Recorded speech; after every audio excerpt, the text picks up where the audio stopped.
I am not Paul. Paul is behind the camera today and I am the star of the show. Welcome to my kitchen. I'm Arleen if you haven't heard of me yet. But today we're gonna be cooking, which is something I love doing. And we're in lockdown, so we thought, well, we're in isolation. So we thought, why not do a fun cooking video? And hopefully someone watching will be able to follow me and cook this recipe, which I have actually never made before. So what we're making today is a vodka pasta that is like quite famous maybe a year ago now. I've never made it though, so it's like pasta with vodka in the sauce, but obviously the alcohol gets cooked off and it's a creamy tomatoey sauce. So we're gonna give it a whirl and I'm gonna show you what you need. So this is what is important for this version of the recipe. So you can technically use any pasta you like, but I've opted for wagon wheel pasta, which I don't really use otherwise, but that is the obvious base to the recipe. That was a bit loud. 1 brown onion diced, 150 grams of tomato paste, 1 cup, I don't want to tip it over, 1 cup of heavy cream. I'm using thickened cream. I don't know if that's the equivalent, but that's what I'm using. I've got here half a cup of Parmesan grated. This was from a packet, the Parmesan.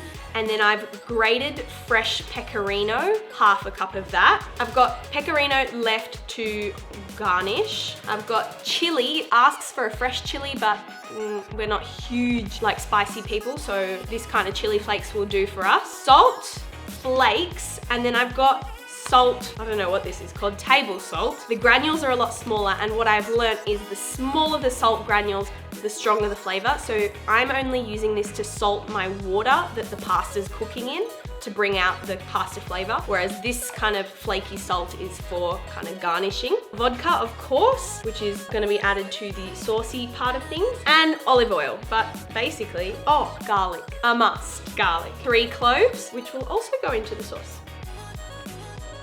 So to start the recipe off, step 1 is to get a pot boiling. So I'm about to do that. And then obviously get the pasta in and get that cooked. As I said before, I'm going to boil the water, but I'm adding in this salt to flavor the pasta. Kind of brings out the oomph of the pasta. And I'm just gonna add a drizzle of olive oil as well, just so that the wagon wheels don't stick together as they cook.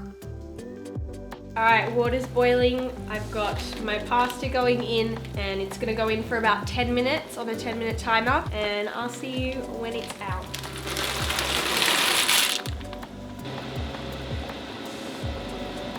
I need to save some pasta water for later on when making the sauce. So I've got a cup measure, half cup measure, very hot. But I'm just gonna quickly dip this in and get some pasta water to save it. Wow, that's some neato pasta water. I'm just gonna put it somewhere here for later.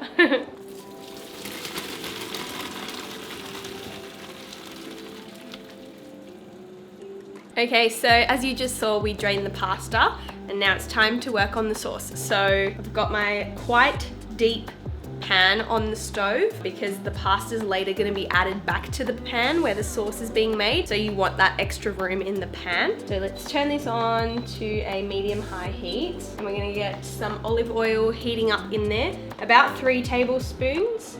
I'm just going to eyeball that because that's where we're at. And once this olive oil is heated up, we're going to add in our diced brown onion, our 3 cloves of minced garlic, and kind of like a pinch of chili flakes. I'm just gonna wait for this to heat up.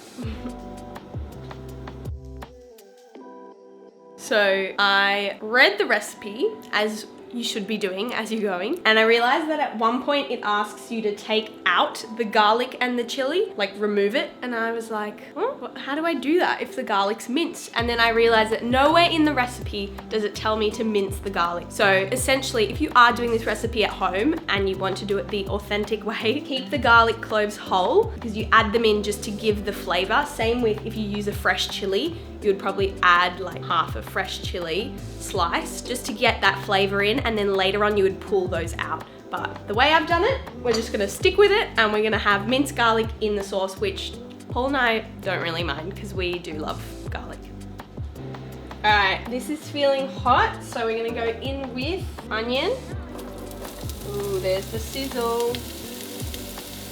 I'm gonna go in with my garlic. And like I said, just about a pinch of this. I want it to be hot but not burn up. I also don't think I said at the beginning of the recipe, but this is meant to serve 4 people. So it'll make for a good dinner for Paul and I and some leftovers for tomorrow. All right, so this is gonna cook on the stove for about 5 to 7 minutes is what the recipe says. But basically you want it until that onion is soft or translucent. And as you can see, what I like to do is I like to clear out what I have used and start putting over what I will be using shortly. So I read 1 step ahead in the recipe and just make sure I'm ready to go as soon as that onion has softened.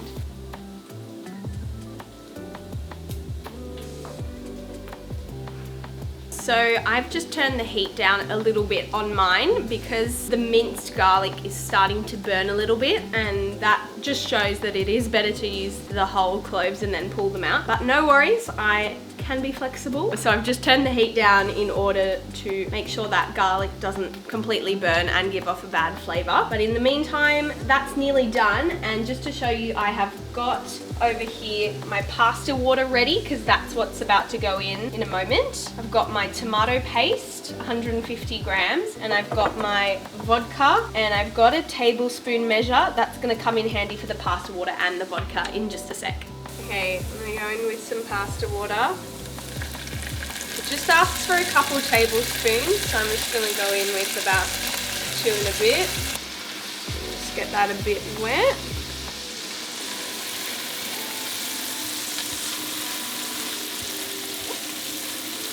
And now I'm gonna go in with 3 tablespoons of vodka. Perfect. And you want that to kind of evaporate because that's when you know the alcohol is cooking off. So you want it to be kind of like how this is. I'm just gonna stir it a bit and we'll soon add the tomato paste. Okay, so the recipe says to turn the heat down to a simmer. So I'm just gonna put mine down to about 5 and just make sure that this isn't gonna go crazy on me. Just let that come down, just let the temperature come down a little bit. And I've got my tomato paste ready.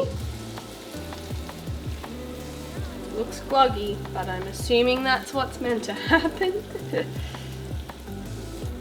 We're just gonna cook this tomato paste into that mixture for about 2 minutes before we move on to adding the cream. Hack away after yourself, always.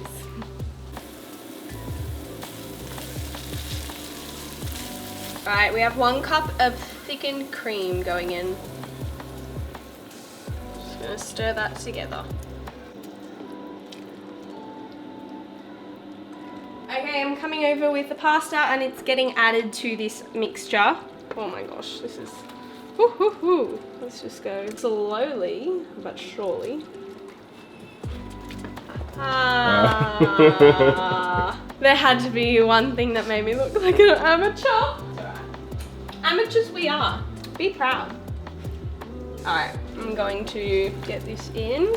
Also, yes, we have COVID, but it's just Paul and I eating this. So don't at me about touching the pasta. Final thing to add, pecorino and parmesan. The best part, the cheese. Half a cup of each. It's going in.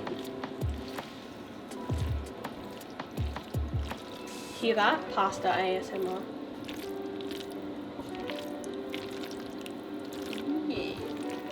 Alright, let's get ready to plate.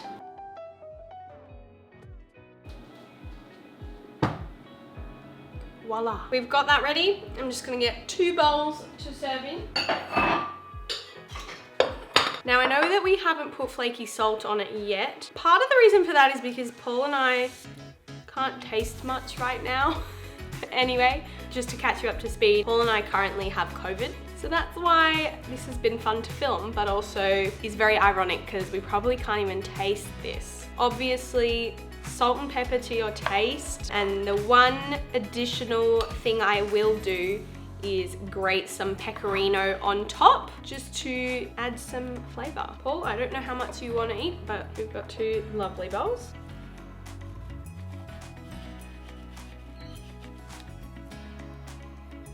Just that little green. Alrighty guys, that is it. We have two decent sized bowls worth of pasta and actually a lot left over. So if you would like to give this recipe a crack, I would highly recommend, because it was super easy and from what I can tell, it does taste pretty good. Pretty minimal ingredients needed, not a lot of time needed, and fairly cheap as well. If you give it a go, please leave a comment down below. I'd love to hear from you. I had a good time making it, so hopefully I was easy to follow. And if you'd like to see more cooking videos, also let us know. In the meantime, please like and subscribe to Paul's channel, which I'm starting to feature on more and more. So if you enjoy me, I'll be there. We'd love to see you again soon. Bye!